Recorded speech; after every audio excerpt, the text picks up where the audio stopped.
IPL এর mini নিলাম এবার অনুষ্ঠিত হবে 16ই ডিসেম্বর এবং নিলামের তালিকাতে রয়েছেন বাংলাদেশের 7 জন ক্রিকেটার। সেই তালিকায় নাম নেই সাকিব আল হাসানের। টপ ক্যাটাগরিতে 2 কোটি রুপি বেস্ট প্রাইজে রয়েছেন মুস্তাফিজুর রহমান। 75 লাখ রুপি বেস্ট প্রাইজে বেশ কয়েকজন রয়েছেন, যেমন রয়েছেন রিশাদ হোসেন, যিনি এই মুহূর্তে রয়েছেন অস্ট্রেলিয়াতে বিগ ব্যাশে খেলার জন্য হোবার্ট হারিকেনসের হয়ে। রয়েছেন তাসকিন আহমেদ, যিনি আইএল টি20তে এই মুহূর্তে খেলছেন, তার বেস্ট প্রাইস 75 লাখ রুপি। এছাড়া আছেন তানজিম হাসান সাকিব, তারও বেস্ট প্রাইস 75 লাখ রুপি। এরপর পাকিস্তান সুপার লিগে খেলার নাহিদ রানা, তার বেস্ট প্রাইসও 75 লাখ রুপি। রাকিবুল হাসান, ইন্টারেস্টিং একটা নাম, 30 লাখ রুপি বেস্ট প্রাইসে তিনি রয়েছেন। এবং সবশেষ রাইজিং স্টার্স এশিয়া কাপে কিন্তু রাকিবুল হাসান ভালো পারফর্ম করেছেন, খারাপ তিনি করেনি, ভালো পারফর্ম তিনি করেছেন। এবং শরীফুল ইসলাম 75 লাখ রুপিতে তিনি রয়েছেন। এখন কথা হলো যে এই 7 জনের ভেতরে দল পাওয়ার সম্ভাবনা কার কার রয়েছে। ডেফিনেটলি সবার আগে আসবে মুস্তাফিজুর রহমানের নাম। আইএল টি20তে দুবাই ক্যাপিটালসের হয়ে তিনি খেলছেন, 2টো ম্যাচ খেলেছেন, 2 ম্যাচে 4 উইকেট নিয়েছেন এবং দারুণ পারফর্ম করেছেন। এবং এই বছরও টি20তে ওভারঅল তার পারফরমেন্স ভালো ছিল। গত সিজনে তিনি খেলেছিলেন দিল্লি ক্যাপিটালসের হয়ে, তবে রিপ্লেসমেন্ট হিসাবে। তবে এই সিজনে একাধিক দল তার ব্যাপারে আগ্রহ দেখাতে পারে।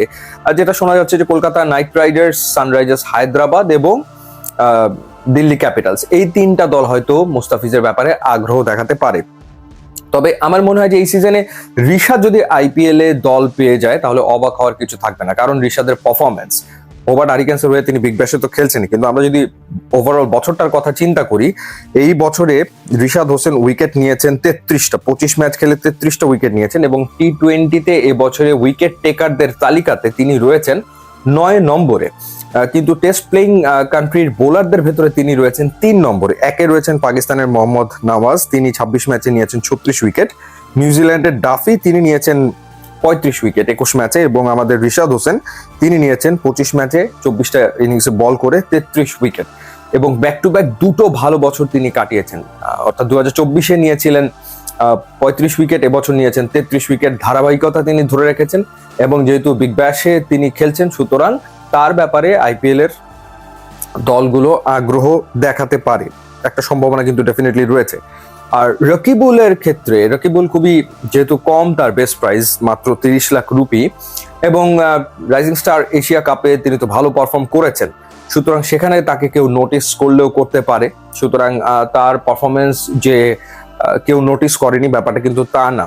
আর নাহিদ রানা পাকিস্তান সুপার লিগে খেলেছেন, শরীফুল তো লঙ্কান প্রিমিয়ার লিগে খেলেছেন, সো তাদেরকে বিবেচনা করলেও করতে পারে। বাট উজ্জ্বল সম্ভাবনা মুস্তাফিজ, রিশাদের। আর তাসকিনের ব্যাপারে প্রত্যেক সিজনেই কোনো না কোনো দল তো আগ্রহ দেখায়। এর আগে অন্তত 2বার তার আইপিএল এ খেলার কথা ছিল, কিন্তু এনওসি জটিলতার কারণে খেলা হয়নি। তো সেই ক্ষেত্রে এইবার তাসকিনকে আমার মনে হয় যে কেউ নিলেও নিতে পারে, সুতরাং সম্ভাবনা ডেফিনেটলি রয়েছে। বাট ওই যথারীতি সবার আগে আসবে মুস্তাফিজের নাম, এবং মুস্তাফিজের নামের পরেই রিশাদের নামটা এবার আইপিএল এ যুক্ত হতে পারে, যোগ হওয়ার সম্ভাবনা রয়েছে। তার যে পারফরমেন্স, তার আসলে দল পাওয়া উচিত। এখন দেখা যাক, ইউ নেভার নো। আগে থেকে তো আইপিএল এর এই অকশন কোনোভাবেই প্রেডিক্ট করা যায় না, এক একটা টিমের এক এক রকমের স্ট্র্যাটেজি থাকে, এবং দেখা যাক কারো স্ট্র্যাটেজিতে আমাদের ক্রিকেটাররা ম্যাচ আপ করে কিনা। যদি হয় তাহলে ডেফিনেটলি তারা আইপিএল এ তো দল পাবে। ইউটিউব এবং ইনস্টাগ্রাম লিঙ্ক দেওয়া আছে, আপনারা যোগ দিলে খুবই খুশি হব। And thanks for watching.